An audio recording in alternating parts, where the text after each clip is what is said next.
Perdonen las demoras. El día de hoy vamos a dar inicio a nuestra tercera charla. Hoy estaremos hablando de la infraestructura y el transporte. El moderador del día de hoy es el profesor José Guillermo Frontado. Él es graduado de la Universidad Simón Bolívar en 1977 y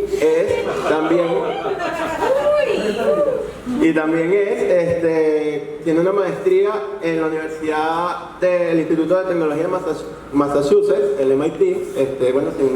Para no quitar más tiempo, profesor, el micrófono es suyo. Gracias y bienvenidos todos a esta nueva sesión como parte de toda la semana de eventos del Caracas Design Week y como parte de esta exhibición continua de trabajos académicos de la Universidad Simón Bolívar, de la Universidad Central de Venezuela y de la Universidad Católica Andrés Bello. Antes de continuar, quisiera en nombre de todos agradecer a Rosela y a Muebles por haberse convertido en tan excelentes anfitriones, en un bello espacio y como siempre el mayor de los cariños. Entonces, en nombre de Franco, de todos los que han organizado esto, todos los muchachos, conferencistas, asistentes, de todo corazón, muchísimas gracias, Rosela. Como ya dijeron, hoy vamos a ver el tema de infraestructura y transporte. Vamos a ver 4 tesis, las 2 primeras de César y Mafe. Ellos presentan en un periodo de preguntas, unos pocos minutos de preguntas, y a continuación Andrea y Fabricio continúan con sus presentaciones, estimado cada una 15 minutos. Hacemos las 2 presentaciones y después las preguntas en ese momento. Y posteriormente, nos quedamos aquí, vemos la charla magistral de Cruz Criollo, creo que esperamos alrededor de las 6:30. Entonces, bienvenidos otra vez y gracias, y les dejo a César.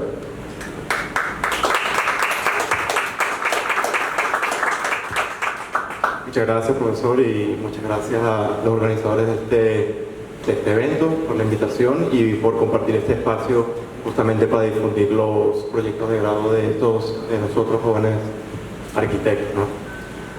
Yo soy César Barbarán.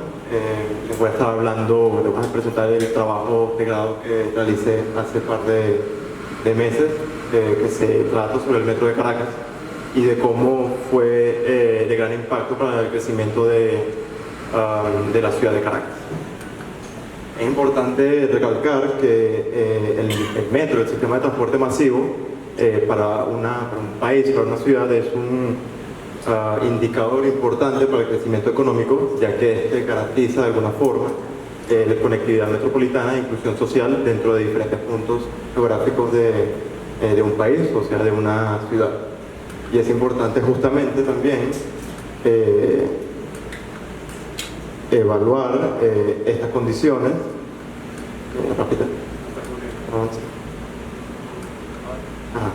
Es justamente importante evaluar y revisar la historia del crecimiento de la ciudad de Caracas para ver cómo estas infraestructuras afectaron y cómo fueron transformando la ciudad y cómo la conocemos hoy en día, ¿no? Yendo poco a poco, revisando la historia de Caracas, que inicia justamente en 1906. La ciudad de Caracas estuvo bastante conectada desde sus inicios a través del ferrocarril de Venezuela, el ferrocarril de Caracas-La Guaira también, pero a nivel interno también tuvo un sistema de transporte masivo, un sistema de transporte público que también se hacía a nivel interno. Poco a poco fue dirigiendo el crecimiento de la población a lo que es el eje este-oeste de la ciudad, que de alguna forma también, gracias justamente a este crecimiento, fue trayendo problemas en lo que es este sistema de transporte que fue el tranvía de Caracas, ¿no? Ya en 1960, después del boom petrolero, donde hubo una gran inversión a nivel de infraestructura vial esencialmente, se crearon grandes autopistas, grandes avenidas, ya existía un problema importante en lo que es la infraestructura de transporte público. Claro, entonces, ¿cómo Venezuela, cómo Caracas afronta este problema, lo que conocemos como transporte público, a través de estas grandes avenidas en 1950? Después de diversos y diferentes estudios a nivel nacional e internacional, se plantean diferentes métodos de transporte masivo, llegando finalmente a lo que es la gran solución para Caracas, que es subterráneo, en este caso, el metro de Caracas. Desde su inauguración en 1983, con las primeras 8 estaciones, en verdad ya tenía gran impacto cada punto de las estaciones del metro de Caracas, ya que estas ofrecían una experiencia en el espacio público con espacios de esparcimiento, para así favorecer a los comercios y a los elementos tanto culturales como económicos dentro de cada punto de la ciudad de Caracas.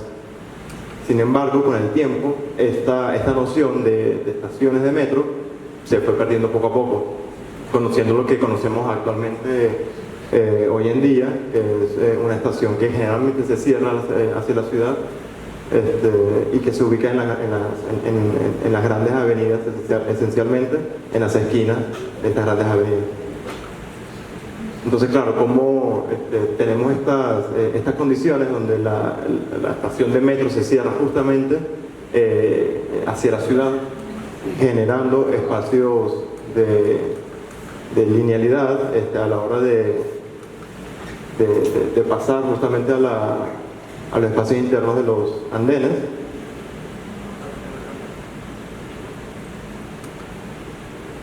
Y también esto genera unos ciertos problemas tanto de ventilación e iluminación en los espacios internos de las estaciones de metro. Entonces, resumiendo un poco las 3 condiciones que estoy marcando aquí dentro de la problemática de trabajo de grado, cómo solventar cada punto dentro de diferentes condiciones, generando lo que podría ser metro y ciudad, donde el acceso del tren no necesariamente tiene que ser a través de una puerta, sino a través de espacios que pueden estar en subterráneos, en el subsuelo, generando diferentes condiciones, tanto naturales, parques, vegetales, a través de cubiertos, espacios rentales también. Cómo esta linealidad se puede trabajar también para poder generar conexiones subterráneas a lo largo de toda la ciudad, que no necesariamente sea justamente esta pequeña puerta de acceso hacia el metro, y también explorar estas opciones de verticalidad dentro de los espacios de los andenes del metro, teniendo diferentes opciones, tanto tragaluz, esquemas de arte, circulación vertical, patios, etc. Entonces, ¿cómo aterrizar un poco esta idea dentro del metro de Caracas? Claro, evidentemente hay que hacer un análisis exhaustivo de cómo el metro fue evolucionando y cómo funciona dentro de la ciudad de Caracas, y poco a poco nos vamos dando cuenta que existe un énfasis en lo que es el eje este-oeste de la ciudad, que poco a poco nos vamos acercando a un impacto que tienen las estaciones de metro sobre la ciudad de Caracas, enfocándonos esencialmente aquí, ¿no? Se escoge justamente este sector ya que estas ofrecen la mayor cantidad de estaciones de metro de Caracas, con diferentes condiciones, sean estaciones antiguas de la línea 1 originalmente y de la línea 5, que son las que están actualmente en construcción, y cómo estas pueden ser tanto reproyectadas o modificadas para así generar un mayor impacto a la hora de hacer la intervención. Y esto se evalúa justamente en 5 puntos, donde cada estación se va evaluando cómo interactúa dentro de la ciudad a través de sus espacios verdes, de sus espacios culturales, de sus intercambios nodales también, espacios comerciales y educativos. Se evalúan estas condiciones en cada una de estas estaciones, y se puede ver graficado aquí también cómo cada estación tiene como una suerte de personalidad, donde alguna tiene como que más impacto a la hora de poder intervenirse, resultando en las siguientes 6 estaciones. Finalmente escogí intervenir estas 6, y bueno, empezando con la primera estación de metro, que es la estación de Bellas Artes, Es una estación que se caracteriza por estar cerca de grandes museos, lo que es el Museo de Bellas Artes, el Teatro Teresa Carreño, Parque Central, y curiosamente está enfrente de un espacio que está actualmente en construcción que le pertenece a la Galería de Arte Nacional. Entonces, ¿qué pasaría si esa construcción que está actualmente allí se empieza a modificar justamente para promover espacios subterráneos que estén relacionados con el metro, pero a través de la Galería de Arte Nacional, resultando en un proyecto de esta magnitud, obviamente enfocándose entre lo que es la relación del peatón que transita el metro de Caracas y lo que ofrece esta actualidad, que es la Galería de Arte Nacional. Yendo a lo que es Ciudad Universitaria, evidentemente se encuentra en la Universidad Central de Venezuela. Esa es una de sus grandes características. Entonces, ¿qué pasaría si pensamos una estación de metro que se relaciona directamente con lo que es la Universidad Central, teniendo en cuenta también que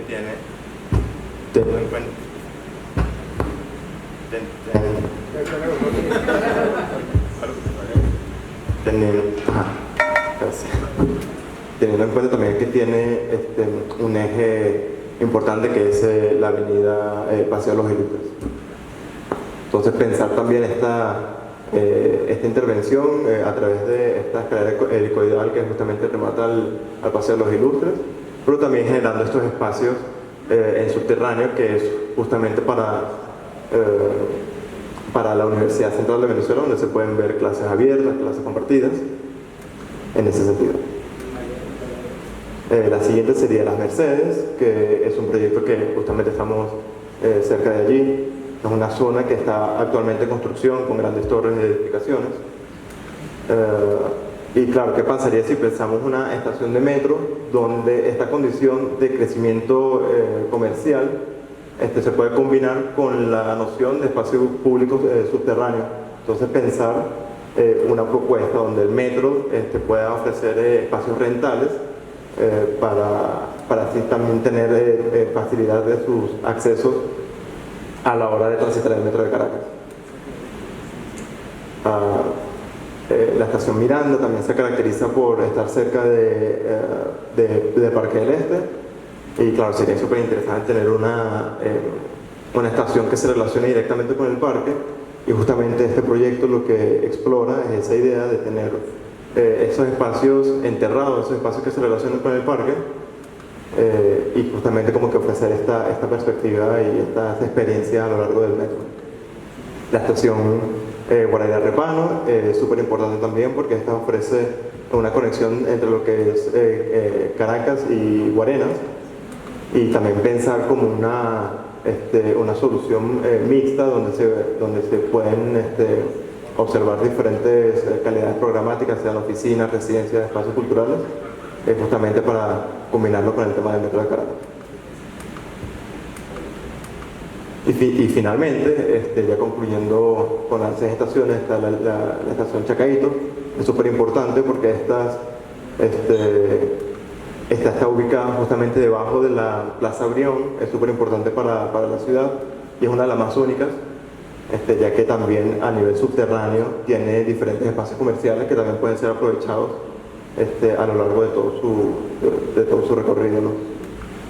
Entonces, ¿qué pasaría si pensamos una estación de metro donde sus accesos, su relación con el subterráneo, con los edificios existentes se empiezan a abrir, se generan accesos y aperturas hacia la superficie un poco más abiertas, se hacen aperturas en la superficie para traer temas de ventilación e iluminación, y se plantean 2 edificios que den justamente el acceso y generen ese nuevo impacto, que es justamente lo que explora el proyecto de investigación a la hora de entrar al metro, la experiencia de entrar al metro de Caracas.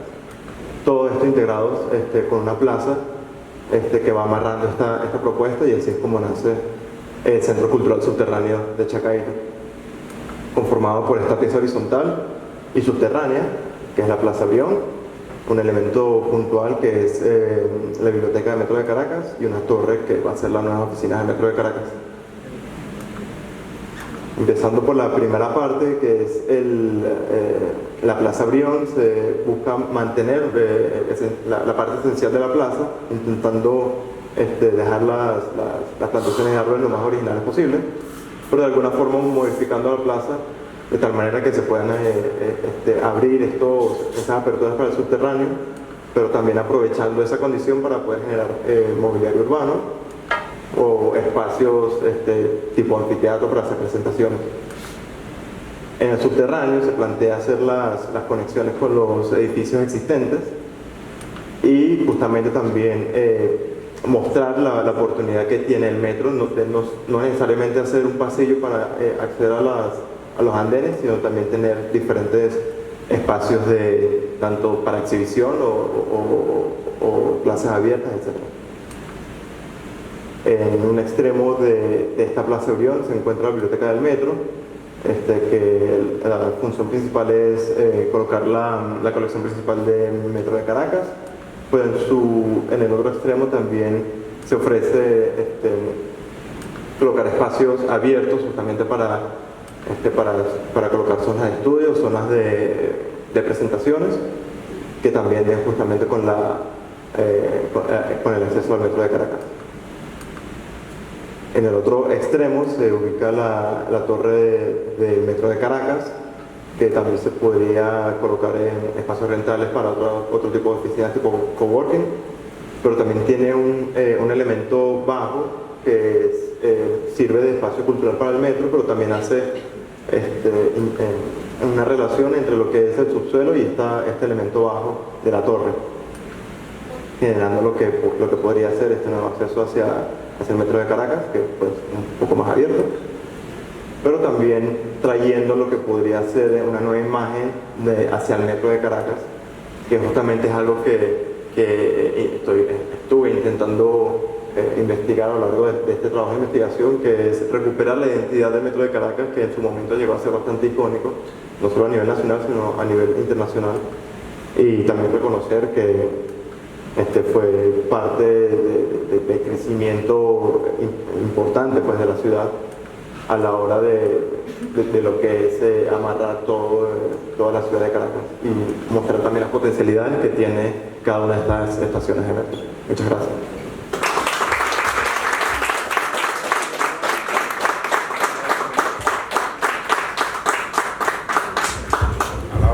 Vamos a pasar entonces a la presentación de María Fernanda Bellido. Entonces, bueno. Bueno, buenas tardes. Mi nombre es María Fernanda Bellido y les presento a continuación mi trabajo de tesis que se titula Parque Urbano Intermodal, intervenciones para mejorar las relaciones entre infraestructuras de transporte público y la ciudad. Bueno, como vimos un poco en la presentación de César al principio, vimos cómo la llegada del vehículo particular a la ciudad de Caracas influyó mucho en su estructura urbana, generando discontinuidad entre sus partes y mucha dificultad para el peatón al movilizarse.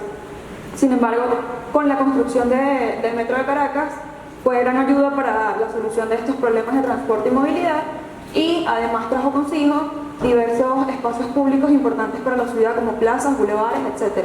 Todo esto también incluye elementos importantes como el arte y el paisaje, y le da un poco de prioridad al peatón por encima del vehículo.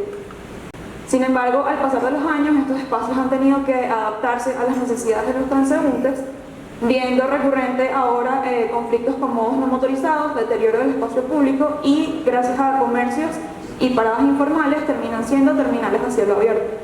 Esto lo podemos ver en estaciones como Zona Rental, Petare, Los Dos Caminos y, en nuestro caso de estudio, la estación de Metro La Paz. Por ello, se enfocó el trabajo de investigación en transformar esta estación mediante la creación de un parque urbano intermodal que pudiese brindar a los usuarios el espacio adecuado de tránsito y espera de los diferentes modos de transporte mediante el desarrollo de espacios verdes. Como vimos, las líneas del metro se ubican a lo largo de las principales vías de la ciudad. En este caso, La Paz se ubica en la línea 2, que cubre el suroeste de la ciudad.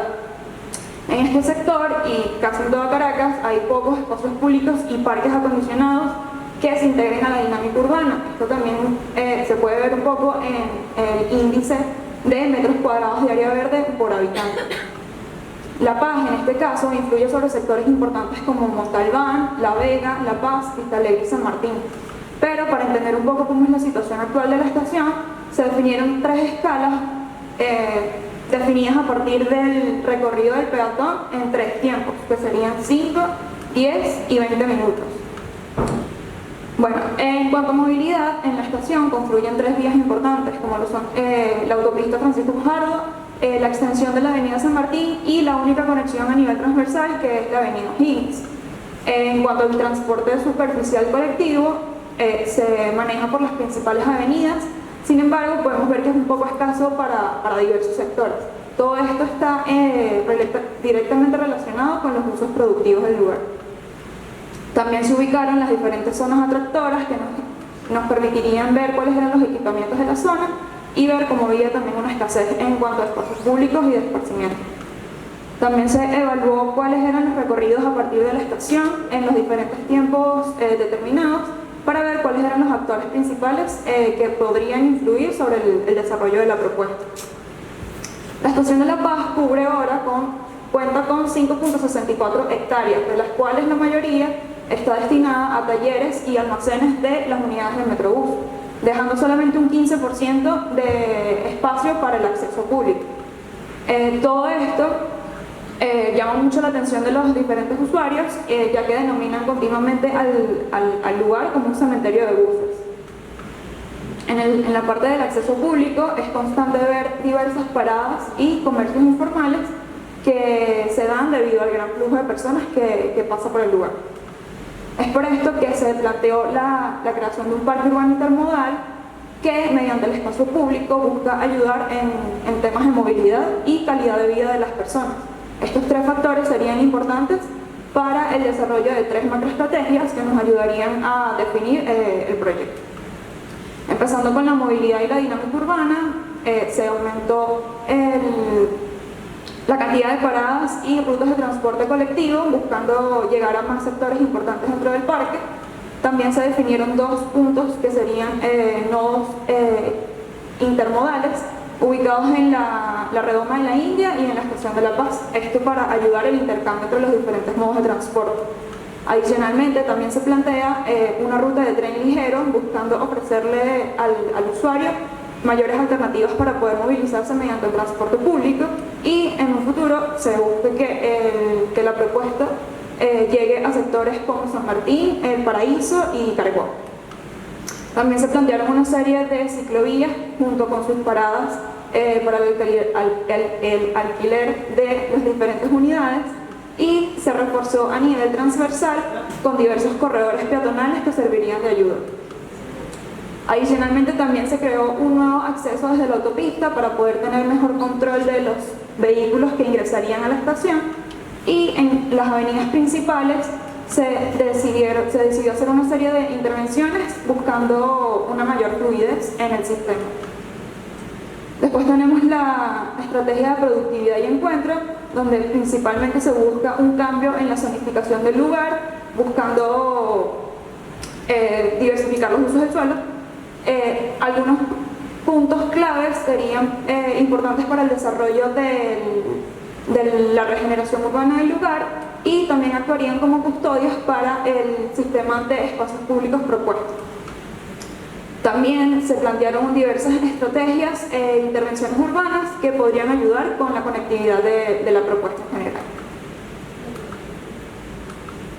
Todo esto nos lleva a la propuesta de ambiente, donde el sistema de espacios públicos propuesto anteriormente también ofrece una serie de espacios verdes que serían la cohesión del parque urbano. Todo esto conectado mediante corredores verdes, buscando aumentar la calidad medioambiental del sector. También se plantea la regeneración del eje ambiental Río Guaire, y plantear una nueva conexión norte-sur mediante el soterramiento de un tramo de la autopista. Todo esto para buscar nuevos espacios que se relacionarían directamente con el río. También, en cuanto al eje de la autopista, se planteó una serie de áreas verdes que actuarían como sumideros de los gases del lugar. Bueno, es importante importante destacar que todas estas propuestas mencionadas anteriormente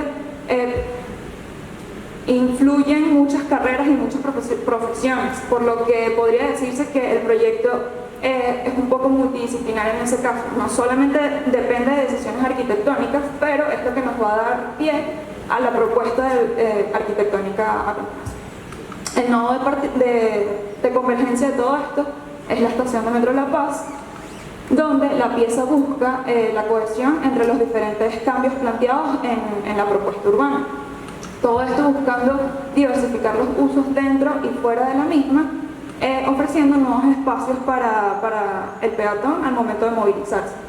Para explicar un poco cómo funciona esta pieza, se definieron 5 sectores, en los cuales sería la estación intermodal, el área comercial, el parque lineal, la zona deportiva y recreativa y el nodo cultural.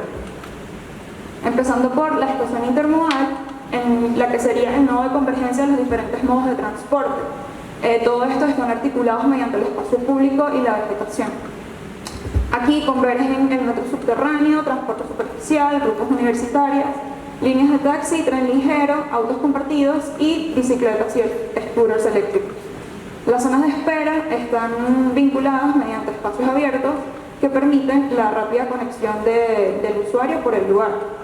También viene acompañada de actividades comerciales controladas que darían un poco la respuesta a la situación actual de comercio formal. Seguimos con el área comercial, donde destacan diversos patios con cortinas de agua y vegetación, que también se relacionan directamente con el nivel de parque. Todo esto le da una nueva... ¿cómo? Exacto, le da una nueva imagen a la propuesta. Seguimos con el sector del parque lineal, que es el que se extiende por el río y la autopista. Este es como el elemento más importante porque es como la cohesión entre los diferentes sectores de la propuesta. Se busca también diversos espacios de esparcimiento que tengan relación directa con el paisaje, y en los bordes urbanos se desarrollan diversas edificaciones productivas que nos ayudarán a cumplir con el programa de este sector. Bueno, seguimos con la zona deportiva y recreativa, que parte del desarrollo del actual Centro de Tenis La Paz, buscando abrirlo a la trama urbana, diversificando los deportes que se hacen actuales y diferentes actividades recreativas, buscando captar nuevos usuarios para el parque. También busca una conexión más directa con el actual Parque La Paz para poder tener un vínculo más directo. Tenemos el nodo cultural, que está identificado por un cuerpo bajo con comercio y la pieza vertical con diferentes actividades productivas. Es como la fase final de toda la pieza arquitectónica. También tenemos diversas estrategias que se realizaron para captar agua y sacar el mayor provecho de este recurso. Y bueno, finalmente es importante destacar que todo este proyecto debe ser realizado o gestionado entre instituciones privadas y diferentes entes públicos. También es importante destacar que todas las edificaciones de usos productivos que se desarrollaron a lo largo de la propuesta deberían seguir lineamientos ecológicos y sociales que no atenten con la vocación del parque urbano.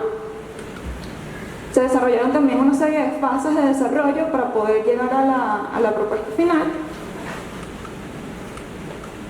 Y bueno, finalmente quería dejar como una reflexión donde estas propuestas, no solo la mía y la de César, es como nos deja reflexionando sobre qué podemos hacer diferentes en las estaciones de metro después de 40 años de su apertura. 40 años, exacto. Bueno, gracias.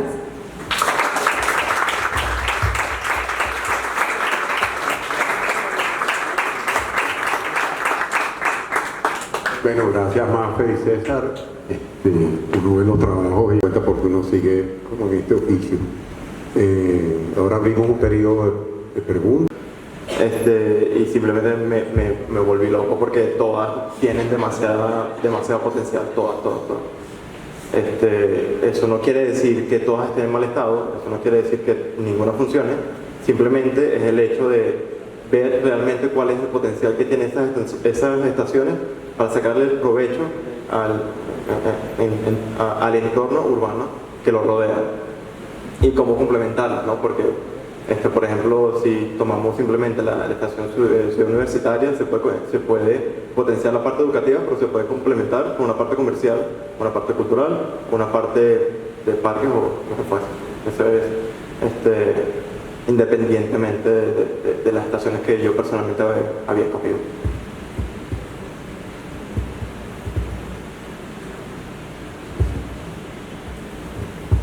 Bueno, Nicolás, ¿tienes una pregunta? No, voy a agregar algo, pero lo puedo. Simplemente, cuando Max Pedemonte hizo todo el plan de metro, él pensó primero era conectar la ciudad, ¿no? Y él preveía ya, y ya como saben muy bien, que iba a haber una conexión y una nueva vista de la ciudad en el futuro. Y hace poco, estuve con Max por otra cosa, en esta conferencia, y él dijo, ya no me toca a mí, ahora le toca a los jóvenes, o sea, a ustedes. Así que Max sabe que abrió algo, hizo algo bueno para la ciudad, el que sigue después que lo siga y que lo mejore.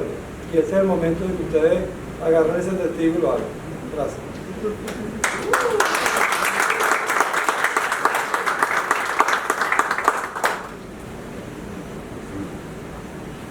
¿Alguien más? Bueno, muchísimas gracias, César Mafe. Vamos entonces ahorita a que son dos tesis que tienen que ver más con el tema de infraestructura. De Fabricio Santoro, la tesis se llama Límites en la arquitectura contemporánea, y la de Andrea, el borde en la frontera.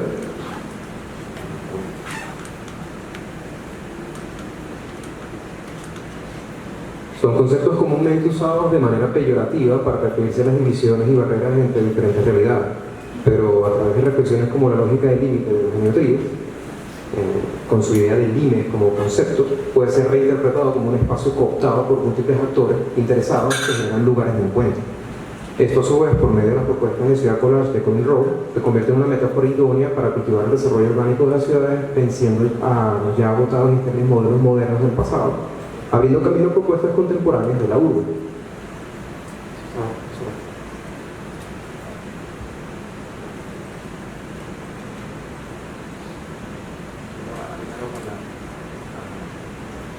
La ciudad universitaria se toma como caso de estudio precisamente por su rica historia y por su carácter de laboratorio urbano de la modernidad, que con los años ha pasado por una serie de evoluciones para adaptarse al paso del tiempo y al cambio de su comunidad.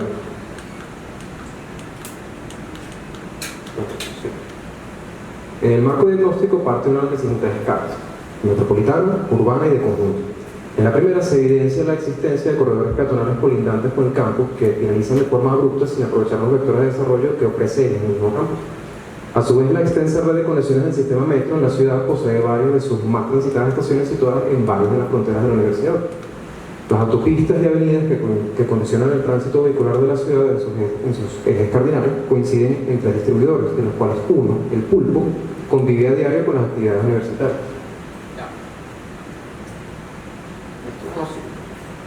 Ya aparece el señor. A ver si ahora sí te agarra bien.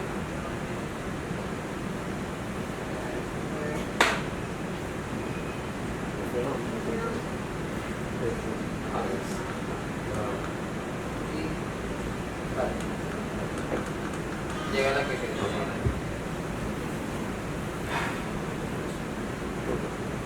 El Pulpo convive a diario con las actividades universitarias. De esta manera se puede observar el campus como un centro no oficial de la ciudad, tanto geográfica como funcionalmente. En la escala urbana denota la tendencia de muchos de los sistemas por ocupar espacios, pero a la vez su incoherencia a la hora de conectarse y funcionar en conjunto, con estaciones de metro alejadas de la realidad peatonal del sitio, un metrocable que lleva a la comunidad a sus hogares, pero afianza más su condición de asentamiento informal, y una ruta de metrobús que aleja a sus usuarios de sus destinos en vez de facilitarles el tránsito por la ciudad. A escala de conjunto observamos que la ciudad universitaria no lleva ese nombre de manera fortuita, Funciona como una ciudad en miniatura con puertas y calles que a manera de autopistas conectan todo el campus en un solo sistema.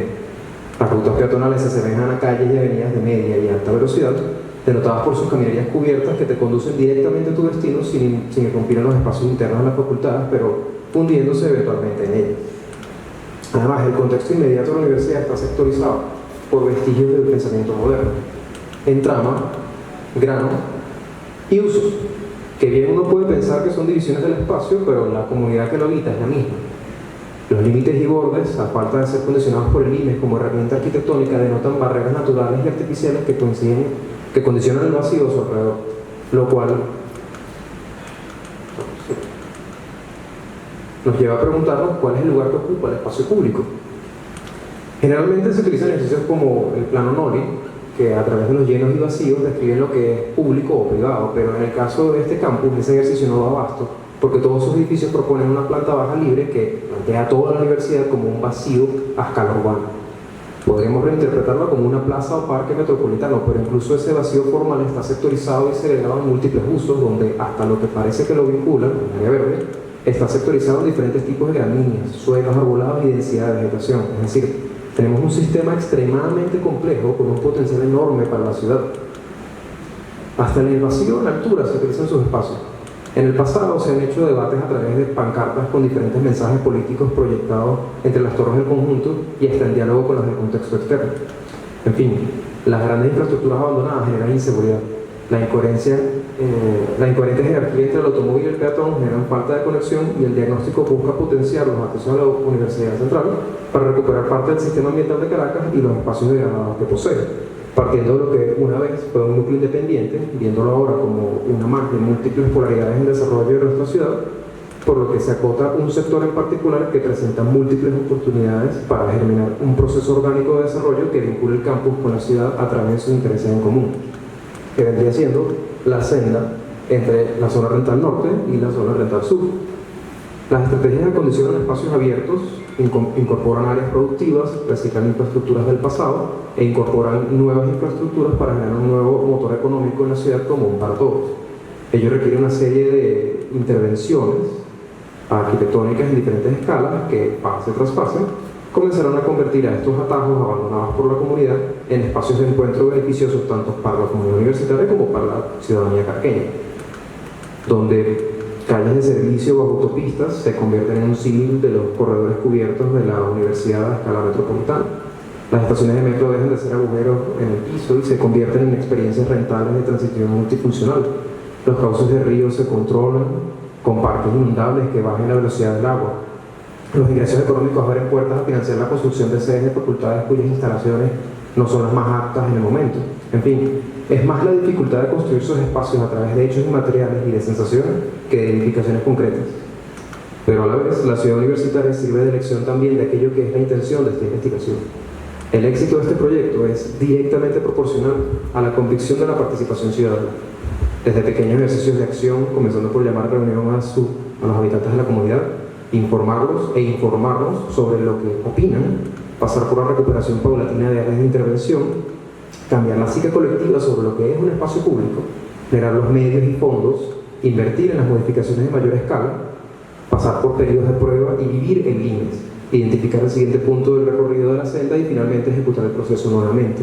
No temamos por lo tanto a perjudicar por nuestras acciones lo que por nuestras inacciones ya ha sido perjudicado. Tratemos en cambio de entender cómo de todos los procesos críticos y antagónicos de confrontación entre lo viejo y lo nuevo, brotan nuevos y más importantes valores que conformarán nuestro presente. Muchas gracias.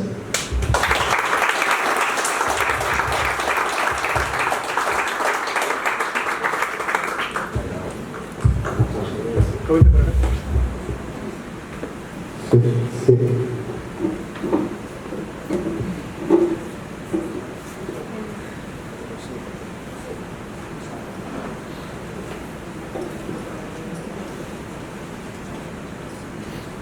Humanos, teniendo aún realidades muy diversas desde los inicios de los tiempos, es el agua. Y actualmente, debido a las crisis de saneamiento y de suministro, y también a partir de la pandemia de COVID-19, nos dimos cuenta de que tenemos vulnerabilidades compartidas. Vulnerabilidades compartidas también significa responsabilidades compartidas, y es por esto que cada uno de nosotros, desde nuestras ocupaciones y nuestras carreras, nos vemos obligados a hacer algo.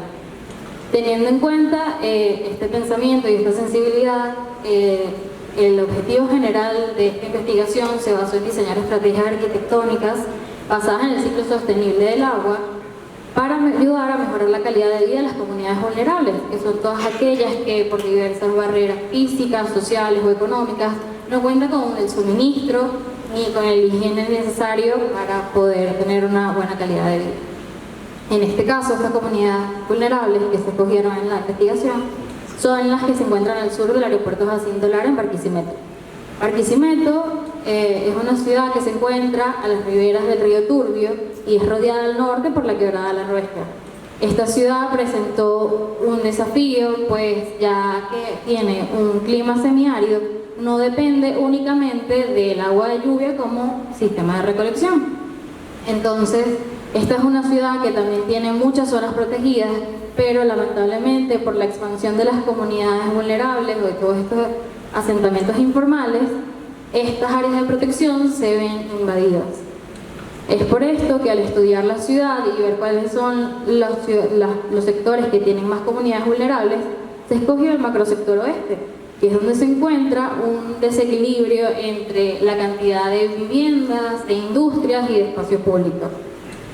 El sector de intervención se encuentra con dos zonas de protección, que son el Monumento Nacional Loma de León y la conexión de la ciudad con el río Turbio. Se encuentra al sur del aeropuerto y estas comunidades están ahorita con diversos problemas de agua, de suministro, de saneamiento, estancamiento de aguas constantemente. Y es por esto que a través de diversas visitas al lugar y del estudio se realizó una síntesis de todos los análisis para poder llegar a la conclusión de detectar corredores, nodos o nuevas centralidades y las intervenciones a menor escala en las viviendas de Las Manzanas para que cada uno tuviese una nueva importancia en cuanto al sistema del agua. Los corredores ambientales van a funcionar como arterias de todo el sistema de estas comunidades, con parques reforestados, cultivos como custodios, jardines de lluvia, y cada uno de ellos va a conectarse con las viviendas y los canales de agua existentes, dándole a las comunidades un sentido de pertenencia y también fomentando el vínculo entre lo natural y lo construido. Luego, al seguir proponiendo lo que es el sistema azul, verde y de nuevos usos que van a complementar a los existentes, la misma síntesis nos indica cuáles son los lugares donde se deben encontrar las nuevas centralidades y cuál debe ser la acción que cada una de ellas debe tomar, como tratar, conectar y almacenar.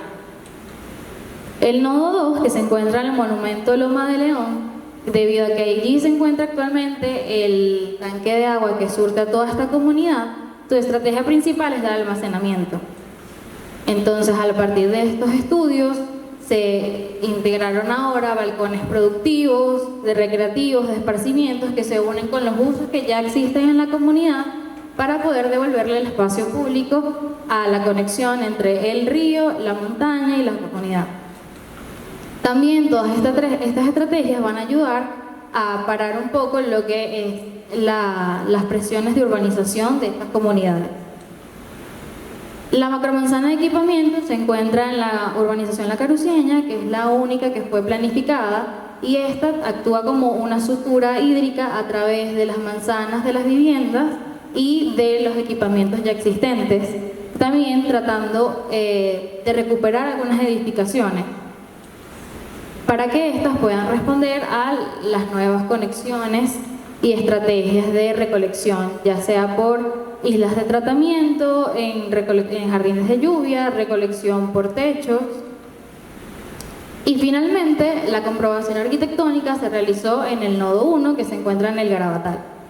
El Garabatal es el que ha sido más afectado por temas de botes de aguas e inundaciones, por las tuberías y también porque la misma topografía como podemos ver en la imagen, hace que toda la escorrentía llegue a este lugar. Entonces, a partir de esto, tratamos de conectar sonidos, espacios, formas con el agua.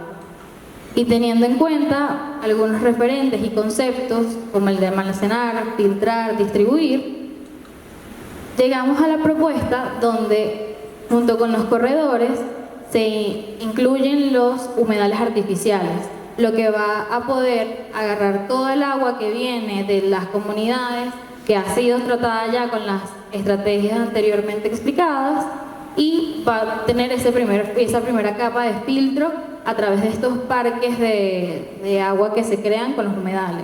También se proponen al lado del río Turbio, en la parte baja del conjunto.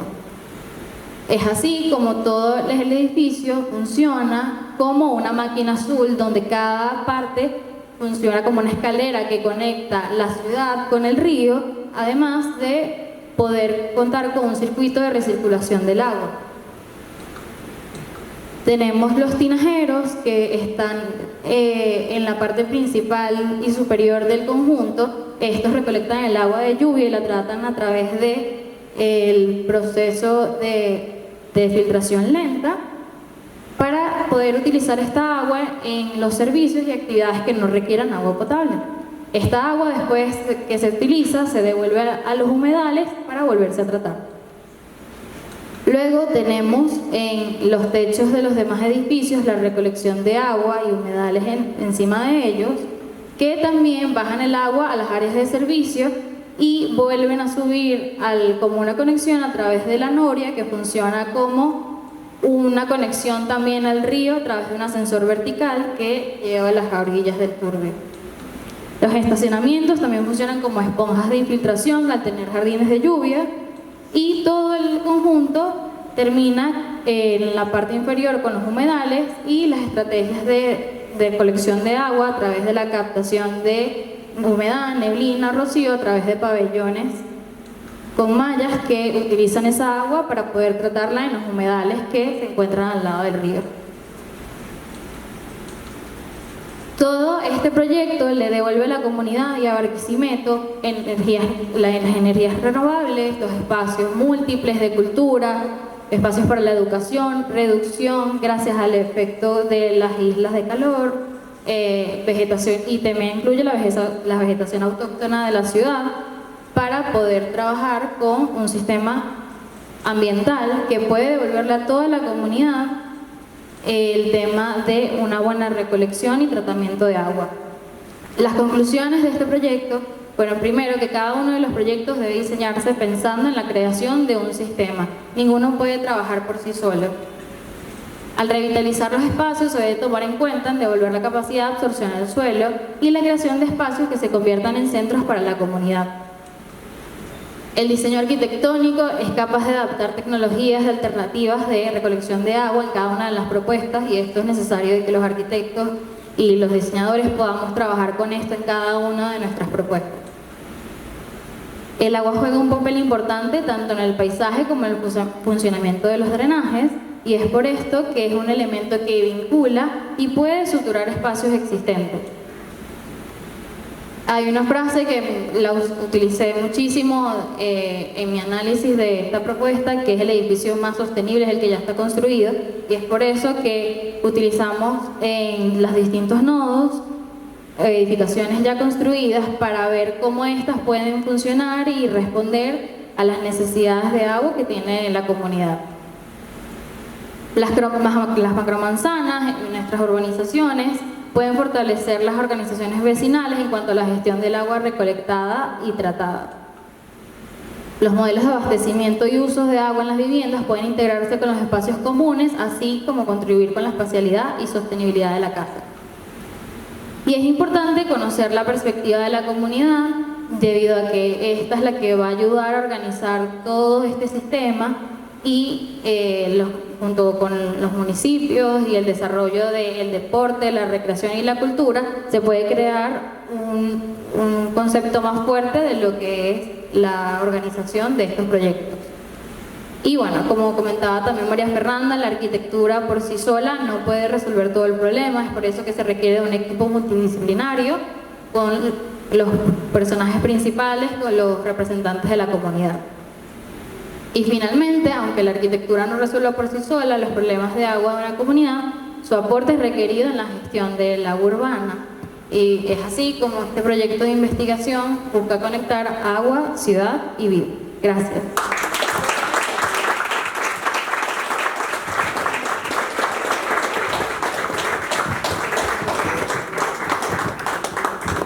Gracias entonces otra vez a Marta y a Fabricio.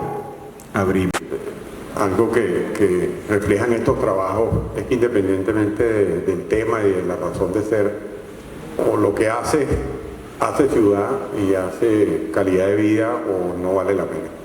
Hay una cosa que están haciendo ahorita en algunos sitios afuera que definen una frase que es hacer un mundo mejor. Y el caso de Mafe es clarito, o sea, tú tomas el tema del agua, que hasta hace un tiempo era un tema duro de ingeniería, era un tema que se hablaba de él en metros segundos, y ella lo convierte en una oportunidad para hacer ciudad y hacer comunidad. En el caso de Fabricio es un trabajo de una naturaleza más especulativa, más sobre el sentido del límite en una infraestructura. Y en los dos casos previos que vimos de movilidad es lo mismo, como la movilidad pasa de ser un tema de conteo de vehículos y pasa de ser un tema de cómo hacer ciudad. Entonces, creo que es una bonita definición de los 4 trabajos. Claro. Yo podría agregar un comentario a lo que mencionó el profesor, que es que el impacto de la infraestructura a veces no es tan evidente como simplemente un hecho construido. A veces son las cosas que no vemos las que más impacto tienen en la ciudad. En el caso de mi investigación hubo una aproximación en particular que desarrollé que pasa desapercibida muchas veces, pero siento yo sería una de las formas de comenzar a desarrollar proyectos de esa índole, que es a veces tan sencillo como identificar dónde debe haber una calle y dónde no, dónde deben abrirse espacios y dónde no, y a veces es algo tan sencillo como la textura del suelo o la delimitación de una plaza, que permite que las condiciones para que las personas convivan y se generen espacios de interacción y de intercambio son las cosas que no vemos. Y son las cosas que en cuanto a presupuesto no son las más caras, y a veces el presupuesto más importante que tenemos somos nosotros mismos como ciudadanos, o sea, nuestra participación en la generación de los espacios de nuestra ciudad. Si nosotros no participamos, no importa cuánto vamos a proyectar, esas ideas tan espectaculares que se nos pueden ocurrir a nosotros y a las generaciones futuras se quedan ahí en ideas. Sí, también que ya las ciudades por sí solas hablan y nos dicen dónde sí y dónde no. O sea, nosotros como usuarios, independientemente de lo que se haya construido para bien o para mal, terminamos dándole un significado completamente distinto, y gracias a eso fue que pude desarrollar mi tesis, porque no se trataba de inventar o de crear o de imponer. Cuando estudias a detalle dónde se reúne la gente en las tardes, dónde hace falta un banco, una sombra, un bebedero, cuando estudias a detalle eso, te das cuenta de que la misma ciudad te lo está pidiendo, y ya ella sabe, ya la estructura está formada, a pesar de que tengamos infraestructuras o equipamientos que estén mal construidos o mal ubicados. Ya la misma ciudad y nosotros como personas estamos hablando y exigiendo sin saberlo. Bueno, ¿algún comentario? Nicolás, ¿algún otro comentario? No, bueno, lo que puedo decir, y que estos muchachos son nuestra esperanza seria a lo que viene, y que mientras tengan conciencia, como lo acabas de decir tú, de lo que pasó en la ciudad, que ya la generación de Guillermo y la mía, que era posterior, la tenían, ¿no? Entonces va a ser más fuerte. Y además, ustedes tienen una ventaja, creo que hay bastantes alumnos aquí, que es que agarran una ciudad destruida. Entonces al agarrar una ciudad destruida está todo por hacer, nuevamente, ¿no? Entonces creo que es un buen recomienzo de algo interesante. Ya, hablé. Vamos ahorita entonces a tomarnos unos minutos. Simón Bolívar, y después realizó una maestría en urbanismo en la Universidad Politécnica de Cataluña, en Barcelona, donde actualmente reside. Está haciendo el doctorado en la Escuela Técnica Superior de Arquitectura de Barcelona. Ha sido profesor invitado en la Simón Bolívar y en el Tecnológico de Monterrey, en el núcleo de Toluca, en el de México. Y es crítico invitado de la Universidad de las Américas en Cholula, México. Actualmente se desempeña como investigador en el Departamento de Urbanismo y Ordenación del Territorio de la Escuela Técnica Superior de Arquitectura de Barcelona. Entonces, bueno, démosle la bienvenida entonces a Cruz y comencemos la charla de esta tarde.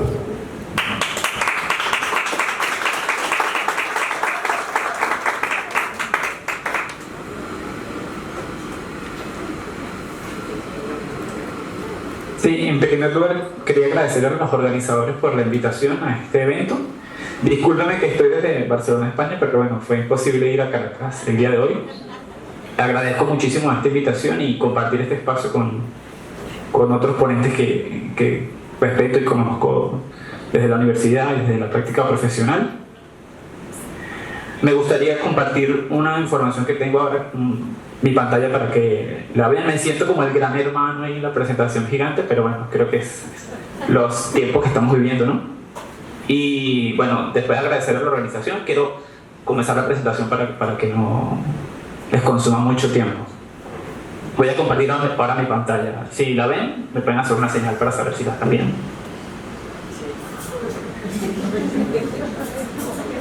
Los escucho, supongo que se está viendo bien, ¿no? Sí. Vale. Yo lo primero que quería hacer es hacer como un pequeño resumen de los proyectos que vimos el día de hoy. Yo tuve la ventaja de revisar los proyectos con un poco más de tiempo que ustedes, porque desde la organización me los pasaron para que los revisara. Y lo primero que se me vino a la mente fue esta palabra de la evocación, es decir, cómo uno se puede recordar de algo a partir de un proyecto o de lo que sea que uno tenga percibiendo en ese momento. Y los proyectos que acaban de ver, los 4 proyectos que acaban de ver el día de hoy, hacen referencia a muchos conceptos que están muy presentes en la arquitectura y en el urbanismo en la actualidad, que son parte de la investigación que estamos realizando desde acá, desde el Departamento de Urbanismo de la Politécnica de Cataluña, y ha sido parte de alguna de mi práctica profesional. Entonces voy a mostrar algunos proyectos que evocan algunas soluciones que presentaron mis colegas el día de hoy. Esto me va a tomar 5 minutos, luego comienzo con la presentación. Luego a revisar el proyecto que presentó César. Hay una referencia muy fuerte cómo el transporte puede mejorar la condición urbana de un espacio y cómo se puede aprovechar de esto de una manera económica para potenciar la calidad de un lugar. Y un ejemplo como ese es la estación principal que uno puede conseguir en la ciudad de Berlín, que fue inaugurada en 2006, una estructura importante que configura comercio y transporte obviamente una solución de un país europeo, pero que trabaja con estos dos temas que estuvieron muy presentes en la presentación de César, de cómo el metro puede ser un promotor no solo de espacio público, sino también de actividad económica, y cómo esa actividad económica puede otra vez potenciar el espacio público y el transporte público como una solución de transporte. Luego, el proyecto de María Fernanda me recordaba muchísimo algo que se hizo muy recientemente en la ciudad de Medellín, que es los parques del río en la ciudad de Medellín, una ciudad que se parece muchísimo a la ciudad de Caracas. Una solución como esta que recupera la conexión de los 2 puntos de la ciudad a partir de la intervención de las vías principales que bordean el río, muy similar a la condición que podemos conseguir en Caracas, y cómo esta operación de espacio público pretende recuperar esa noción de vida urbana más allá de que el río y las autopistas sean unos ejes que separan y en este caso que continúen y que unan los sectores diferentes de la ciudad, ¿no? A partir de la calidad de espacio público, de la promoción de la peatonalidad y una presencia muy fuerte de la naturaleza, en el caso de Medellín, que seguramente en el caso de Caracas podría ser muy similar. En el caso de Fabricio, que trabaja estos límites de la ciudad universitaria, me llevó de una vez a la Ciudad de México. Yo viví por mucho tiempo en la Ciudad de México. Esto que ven es la ubicación, un plano general de la UNAM, de la Universidad Nacional Autónoma de México. Y la referencia a los bordes en este caso es muy importante, porque si se dan cuenta la escala de la UNAM dentro de la escala de la ciudad es muy muy importante. y además comparte esta doble condición que los dos son patrimonio, las dos universidades, las dos ciudades universitarias son patrimonio de la humanidad. Entonces esa relación entre el borde y la ciudad aquí lo tratan de una manera muy diferente a lo que hizo Fabricio, pero también hace mucha referencia a cómo se pueden llegar a solucionar los bordes de un espacio como este, y la operación que se hizo en este caso no coincide mucho morfológicamente con lo que hizo Fabricio, pero sí intenta limar las asperezas de los bordes de la arquitectura moderna o contemporánea que se realizó en ese momento. Es una operación de diseño urbano y de espacio público que promueve la cultura, en este caso es el Museo Universitario de Arte Contemporáneo, una obra de Teodoro González de León, que es un arquitecto muy importante, ya fallecido desde la Ciudad de México. Y como esta operación de espacio público lo que pretende es recuperar es el borde de una ciudad universitaria tan grande como la UNAM, promoviendo actividades culturales. Entonces el museo, el teatro y la escuela de danza son una triada que funciona muy importante para promover la activación de los bordes de la universidad, en este caso un borde muy específico que está asociado a una vía principal de la Ciudad de México. Y por último, el trabajo de Andrea me llevó una referencia muy presente que tuve cuando visité la Ciudad de México, es el Parque Bicentenario, que se inauguró en el 2010, que hace como mucha énfasis en el uso del agua como un elemento de mejoramiento del entorno urbano. Esto que ven ahora, esta imagen, era una antigua refinería que se encuentra en un sector muy importante de la Ciudad de México, que fue reconstruida, que fue transformada en un parque urbano para celebrar el bicentenario de la independencia, pero aprovechándose de una condición urbana muy importante que tiene la Ciudad de México, que es la presencia del agua por donde se le busque, y además una experiencia previa que tienen los mexicanos, y en el caso precolonial de cómo se usaba el agua en estos espacios de la ciudad y del país de México, donde había una cantidad importante de cultivos que se hacían sobre el lago, que era realmente donde estaba fundada la Ciudad de México. Recording in progress. Estos 4 proyectos evocan soluciones contemporáneas, evocan soluciones posibles y evocan soluciones que están siendo evaluadas y valoradas en muchos países. Entonces yo quería como reforzar esa idea de que aunque uno haga un proyecto de tesis de grado, muchos de estos proyectos se están construyendo en otros lugares del mundo, y la experiencia que se tiene desde Caracas puede ser muy importante para que esos proyectos también afuera se hagan realidad. Ahora sí comienzo con lo que realmente mi presentación. Realmente cambié, bueno, no lo sé, pero cuando comencé a hacer la presentación y leí el título que le habían dado a la charla, lo cambié en el último momento porque visité hace poco una exposición muy importante que está haciendo en un espacio aquí de la ciudad, y me llevó a esta idea de por qué no soñar una ciudad diferente, ¿no? Soñar tiene que ver con la representación de la fantasía, una fantasía propia a partir de las propias experiencias, y realmente lo que hacemos en la práctica de arquitectura diario es soñar a partir de las soluciones que le damos a algunos problemas de la ciudad, soñar a partir de algunas soluciones arquitectónicas, y decir, comprobar que esos sueños se pueden hacer realidad es uno de los trabajos del arquitecto que tengo yo y los colegas que están ahí presentes. Sin embargo, soñar la ciudad es una cosa todavía mucho más compleja, ¿no? Porque la ciudad es un ente que va cambiando, que evoluciona, que no siempre es igual, que la cultura tiene una presencia muy importante, que el dinero y las actividades económicas también definen la vocación de una ciudad. Entonces soñar una ciudad termina siendo una cosa un poco más compleja que soñar como abstracto, ¿no?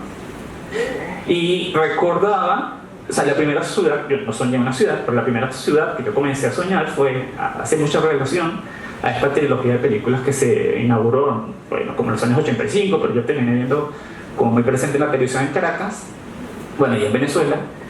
Era justo esta película que hacía mucha referencia a lo que venía del futuro, ¿no? Lo que uno podía ver en el pasado, pero también lo que uno se imaginaba podía ser el futuro. Y además es una experiencia como muy bonita de cómo imaginarse el futuro desde tu presente en la actualidad. Todo esto se daba a partir de, supongo que lo conocen, que es el DeLorean, que es este carro que volaba y te permitía conectar desde un punto en el tiempo a otro. Y hace una referencia a cómo el transporte ya no te lleva de un lugar a otro, sino te lleva de un tiempo a otro, ¿no? Hay una referencia muy bonita. Luego, los elementos de transporte, así como uno se imagina que pueden ser los elementos de transporte, los dispositivos para moverse dentro de la ciudad o dentro de un espacio, son una referencia muy clara que se va dando en la película, ¿no? En este caso, cuando Martin usa la patineta que levita, yo supongo que muchos de nosotros soñamos con tener esto en sus casas, pero ese momento no ha llegado aún. Pero hace mucha referencia a cómo la movilidad personal iba a ser un tema en el futuro, o se imaginaba Spielberg que eso podía ser un tema en el futuro, ¿no? Y luego algunos gadgets y esta cosa que era ropa que se autoajustaba, que hacía como referencia a que el futuro podía ser ajustable, que uno no se tenía que conformar con lo que tenía, sino que los objetos se podían transformar y adecuarse a las personas, ¿no? que los utilizaban. Paradójicamente, la escala temporal en la cual se maneja la película son 3 momentos. En el 1985, que es realmente el tiempo presente en el cual Martin se mueve entre el pasado y el presente, en 1955, que son 30 años en el pasado, y 2015, que son 30 años en el futuro. Es decir, en el 2015 ustedes debieron haber visto a Martin en alguna de las calles de Caracas con una patineta voladora o un DeLorean cruzando el Ávila, ¿no? Si no fue así, quiere decir que muchas de las cosas que Spielberg se imaginaba no se cumplieron. Sin embargo, esta relación de cómo algunas personas han pensado cómo se puede representar la ciudad en el futuro, como hay unas ideas muy fuertes de esta presencia del futuro, ya sea positivo o negativo. Uno de los grandes ejemplos en la arquitectura y en la representación de la ciudad son estos dibujos que hizo Superestudio en su momento, o algunas especulaciones como mucho más arriesgadas que hizo Archigran, este grupo de arquitectos que se imaginaba el futuro de una manera diferente.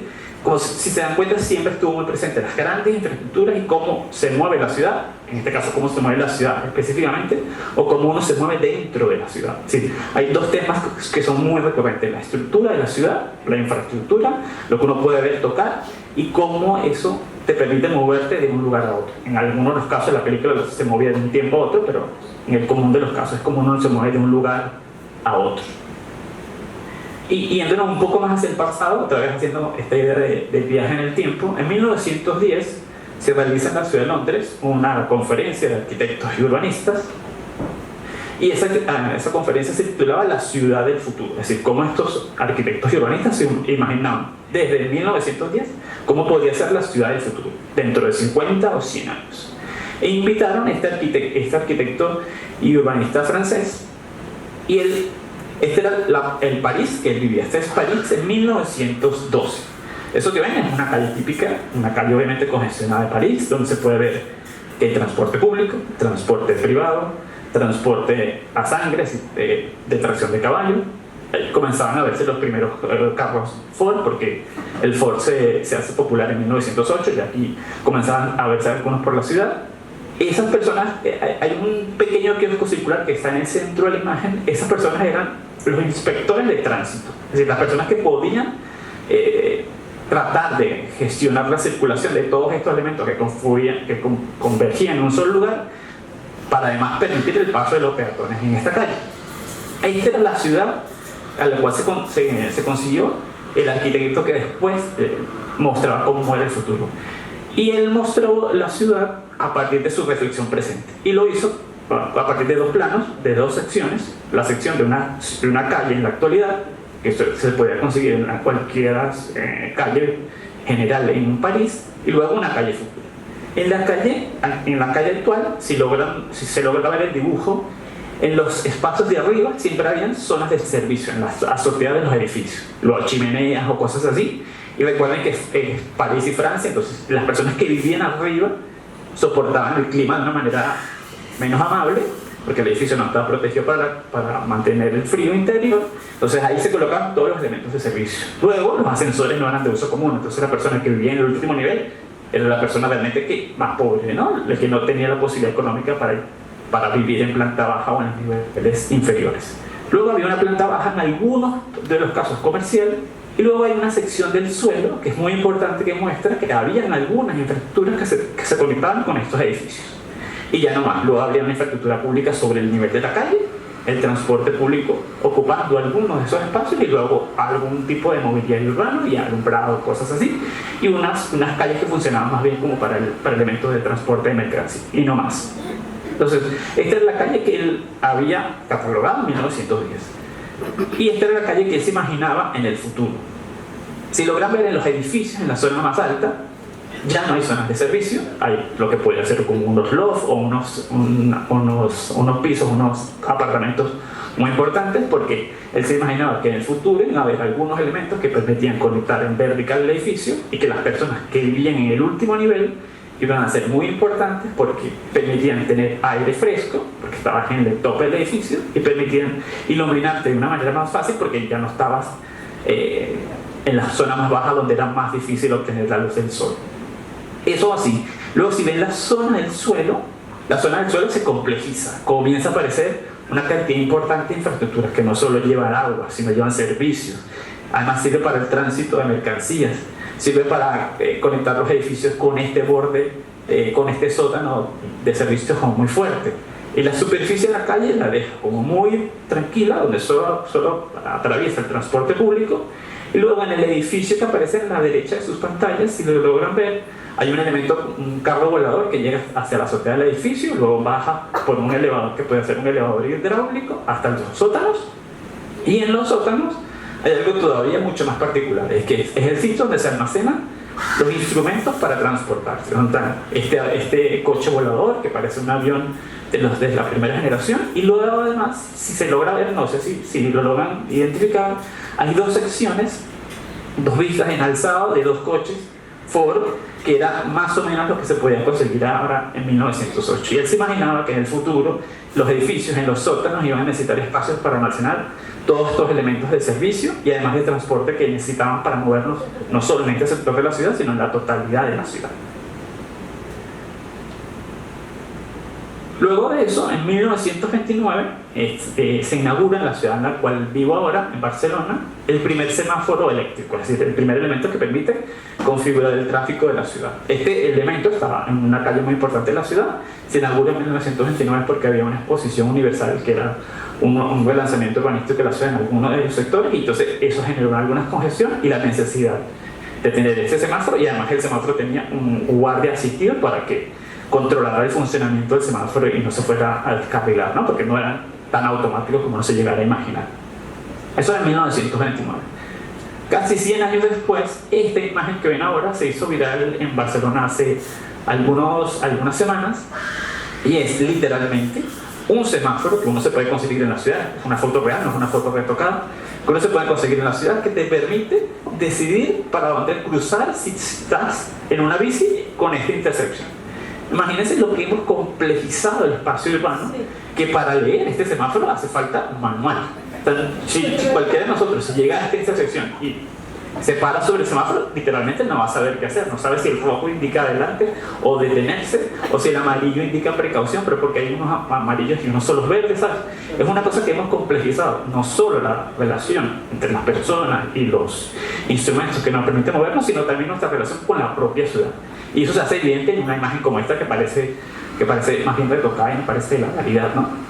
Pero como les digo, se puede conseguir este semáforo en la ciudad de Barcelona en la actualidad. Entonces eso me planteó la idea de que en la ciudad de Barcelona ahora la gran discusión que se está llevando sobre el espacio de transporte no se da sobre las grandes infraestructuras de transporte, al contrario, se da sobre lo más simple, como lo más elemental, sobre la calle, sobre la sección de la calle. Esa discusión que había en 1910, que se promovió como la calle del futuro, es ahora literalmente lo que se está haciendo dentro de la ciudad. Y voy a mostrar algunos o dos o tres ejemplos de proyectos que hablan otra vez sobre el tema de la calle y del transporte y de cómo eso puede llegar a solucionar y mejorar la calidad de la ciudad. Las primeras grandes intervenciones que se han hecho en la ciudad o que han tenido con mucha presencia mediática, esto que se llama ahora el urbanismo táctico, en una zona del centro de la ciudad que se llama San Antonio, donde se promovió la recuperación del espacio de la calle, de la vía, aprovechando de que el trazado de Cerdá tiene unas vías muy amplias, luego tienen unas plazas de encuentro que también terminan siendo muy grandes. Entonces, aprovechando todo este espacio, se configuró este tipo de intervenciones de carácter temporal, en primer lugar, para mejorar la condición del peatón, es decir, ganar espacio del peatón, reducir obviamente el espacio del vehículo privado, no del transporte público, pero sí el vehículo privado, y promover el espacio urbano peatonal de la mayor manera posible, y esto se hizo de una manera muy rápida, por eso se le llamó urbanismo táctico, ¿no? Sin embargo, la discusión posterior sobre este tipo de intervenciones también ha generado polémica dentro de la ciudad.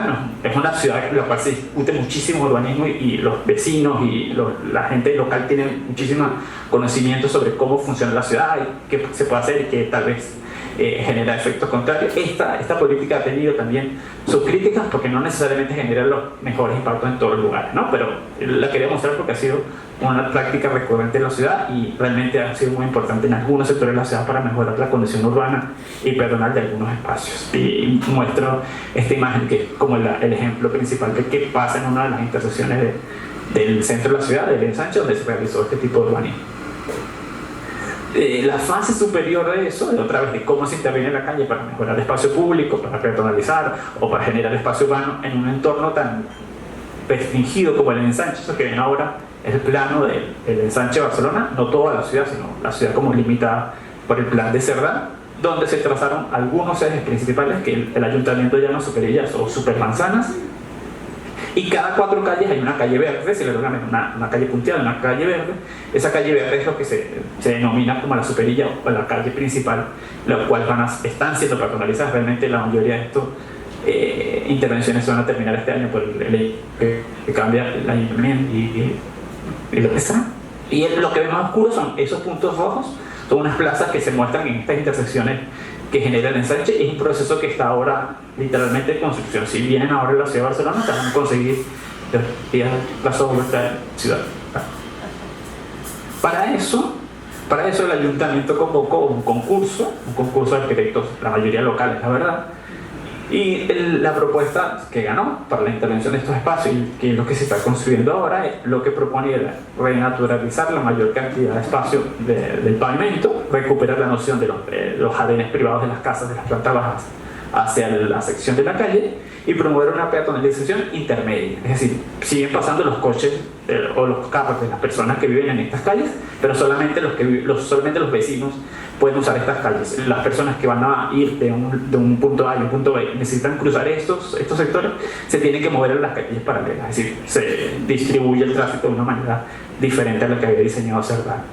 Y siempre con la idea de mantener la sección de la vía lo más verde posible, recuperar esta noción de la naturaleza como un elemento que configura el espacio urbano, aprovechándose de que también en el ensanche Cerdá y todo lo que se fue desarrollando en la ciudad, hay una promoción de la incorporación del verde como muy constante, ¿no? Ha sido muy presente. Entonces eso es lo que hace recuperar esta idea de la calle lo más porosa y lo más verde posible, para lograr al final esta imagen que ven ahí, que es peatonalizar y hacer más verde una calle que principalmente ahora en la actualidad está dominada por 2 carriles de coches y 2 carriles de carros y unos estacionamientos a los laterales en la ciudad de Barcelona, ¿no? donde el espacio urbano todavía sigue siendo una necesidad. Y en los encuentros de las plazas, los encuentros de las esquinas que producen estos chaflanes que diseñó Cerdá, se aprovechan estos espacios para generar unas grandes plazas urbanas a escala vecinal, no a escala de la ciudad, pero que permiten configurar la calidad del espacio urbano de una manera diferente, ¿no? A lo como se ha venido experimentando en este sector de la ciudad. Eso no se ha hecho en todo, se ha hecho en algún sector de la ciudad, pero ha sido como una política muy importante de intervención de la calle. Lo que les voy a mostrar es otra política de intervención de la calle, de la sección de la vía, que se está realizando en la ciudad. Esto que ven ahora es como el plano de la Barcelona casi metropolitana. Si logran ver en el centro, aquí está el casco histórico, donde está el Valle Gótico, que es la ciudad entre muros. Luego está un borde muy grande construido por Cerdá, donde se puede ver el ensanche. Y luego hay 3 avenidas importantes que definen la ciudad. Esas avenidas son estas. A ver si logran ver. La avenida Diagonal, que cruza en diagonal toda la ciudad, que casi que conecta la montaña con el mar. La Gran Vía, que atraviesa en el sentido longitudinal la ciudad, que conecta los 2 ríos, el Besós y el Llobregat, que son los ríos que dividen la ciudad de Barcelona. Y luego otra avenida en diagonal, que se llama la avenida Meridiana. Estas 3 avenidas se cruzan en un solo punto. Obviamente esta configuración la diseñó Cerdá, pero este punto donde cuál se intersectan ha sido muy importante para el desarrollo de la ciudad en el futuro. Y eso se llama Glorias, o la Plaza de Glorias, ¿no? Y es ahora una plaza parque. Voy a mostrar algunas imágenes que evidencian la evolución de este sitio de la ciudad en los últimos 60 años. Este es este mismo espacio de Glorias en 1956. Como ven, la mayoría de las avenidas no habían sido terminadas, y la avenida Diagonal, que es esta avenida que viene en este sentido, todavía no se había continuado. La avenida La Gran Vía tampoco, solo terminaba hasta este punto. Ese sitio era atravesado por una red de trenes que llevaban desde Barcelona a Francia, entonces cruzaban por este sector para llegar a Francia de una manera mucho más rápida. Y si se dan cuenta, habían como dos tipos de desarrollo. Hacia la izquierda había un ensanche mucho más consolidado, y hacia la derecha de las pantallas un ensanche mucho más disperso, porque esa era una zona industrial y se mantenía como zona industrial, aunque configuraba la escala y las manzanas de Serrano. Entonces se ven como dos tipos de ciudad en ese mismo punto. En 1991 se terminan las grandes operaciones de espacio de ocupación de estas grandes autopistas que atraviesan ese lugar de la ciudad. Se completa la Gran Vía, que es esta vía que lo atraviesa en diagonal, se completa la diagonal hasta un punto, se comienza a soterrar el tren para liberar ese espacio de las vías del tren, y la avenida Meridiana termina llegando hasta un punto, luego cruza, ¿no? Eso fue en 1981, donde la premisa de la ciudad hasta los últimos 20 años era la construcción de las grandes avenidas urbanas que permitían conectar la ciudad con su extrarradio. Y eso de las grandes avenidas de las que atraviesan la mayoría del tejido construido posterior o anterior a Serrano. Y esto que ven ahora, espero que se vea verde, es la configuración del espacio urbano en este sector, donde hay una apuesta muy importante por la generación de un espacio verde, donde ven que las avenidas ahora están arboladas, donde logran ver que se está modificando el trazado de alguna de ellas, y se intuye un túnel que pasa a desnivel. Eso fue el año 2020. Pero esta historia comienza, otra vez como viajando en el tiempo, en el 2012. En el 2012 se convoca un concurso para hacer una operación urbana sobre ese sector de Glorias, de la ciudad. Gana esta propuesta, que lo que propone es tener dos tipos de parque, o sea, hacer un gran parque urbano en este sector, soterrar alguna de las vías para que no pasen a nivel, y eso permitir que el parque no esté dividido por una de las tres vías que lo atraviesan, porque recuerden que lo atraviesa la avenida Diagonal, la avenida Meridiana y la Gran Vía, ¿sabes? Además esas tres vías son muy importantes para la ciudad. Entonces este era como el resumen de esa propuesta. En el 2014 esta era la imagen que se tenía de ese sector de la ciudad. Ya había evolucionado la presencia de las autopistas urbanas y se había convertido literalmente en un nodo principalmente vial. Imagínense lo que puede ser el pulpo, la araña, obviamente en una escala mucho más pequeña, porque Barcelona no es tan grande como Caracas, en una escala mucho más pequeña, pero esa era la presencia que tenían el transporte privado en este sector de la ciudad, en una ciudad como Barcelona que se jacta del espacio público y el espacio peatonal, ¿no? Entonces era como una cicatriz que la ciudad intentaba sanar. Y la imagen, realmente, cuando uno se acercaba a este sector, estoy hablando de 2014, era esto, una infraestructura vial muy pesada, de 2 niveles de altura, donde se intersectaban estas grandes vías, y como la solución europea siempre generar una rotonda, pues había una rotonda a la escala de la ciudad para solucionar las intersecciones, ¿no? Y esta es la imagen a la cual se sometió al concurso. La primera fase de eso fue un poco cuestionada, pero fue eliminar la totalidad del anillo vial, solucionar los problemas del transporte a nivel de calle, hacia el nivel del suelo, y comenzar la transformación de este espacio en la ciudad.